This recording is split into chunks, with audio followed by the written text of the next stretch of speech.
China has been against a lot of cryptocurrency projects unless they've had the ability to control them, that be CBDCs and basically CBDCs. But now they're launching an NFT marketplace using both public and private companies. This is coming soon to Beijing. It looks like a pretty interesting project. I want to throw this one over to Wendy because this one is a little confusing for most people out there.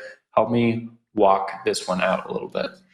Well, this is very interesting, and I'm just going to comment on really the headline here because we've had so much drama with China in the crypto industry. Like 1 month, Bitcoin is banned, then Bitcoin mining is banned, and then it's not banned, but then crypto's banned, but it's not banned. It's just like all of this back and forth. I do think it's very interesting that they are going to be launching a state-backed NFT marketplace. And the reason why is we do know that China does love to have control over things and people. And this kind of coincides with their CBDC that they have, right?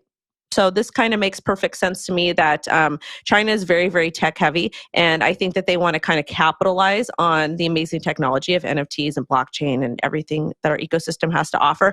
But again, it has to be state backed and it has to be controlled to meet their standards. So it's kind of a conundrum because this is all supposed to be decentralized stuff, but we're talking about a country that doesn't seem to really want to give people control, allowing them to have control, but it's supervised like their kids. So I don't know. Jen.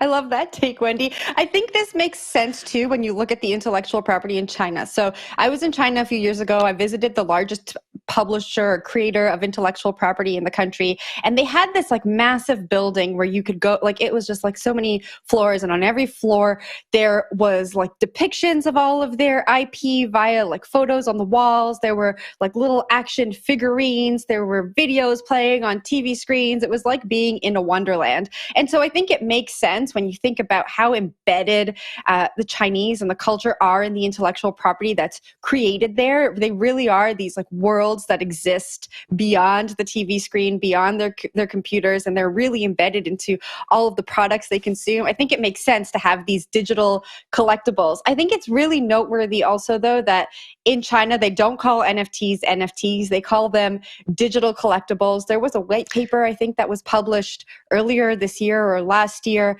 that referred to NFTs as NFRs, non-fungible rights. And so if we think about it and look at this through an intellectual property lens, I think that it makes sense for this to be state-backed, and it makes sense to have this offering in such a tech-heavy country. But yeah, at the end of the day, it's not an NFT as we know NFTs on this side of the world.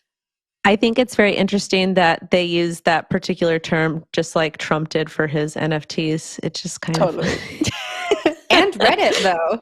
Reddit also used it. Well, Reddit is okay. I'm okay with Reddit doing it. But when Trump does it or China government doing it, it's kind of like... show all sides of the story, Wendy. It's just funny. It's just very ironic. Like... We had one of the former presidents hated crypto and hated all of this, and then he launches his own NFT collection and it's just, or his own digital trading thing. What commemorative, like those silver coins that my grandparents used to buy that stuff. Yeah, last thing I bring up, just kind of riffing on what you're saying there, Wendy, is it's weird how NFTs seem to be like this drain, right? Where no one wants to participate in it and then slowly you sort of get sucked down it. And so at first, Trump had no interest in being involved with Bitcoin, no interest in being involved with crypto. I think it was a pretty infamous tweet from 2019.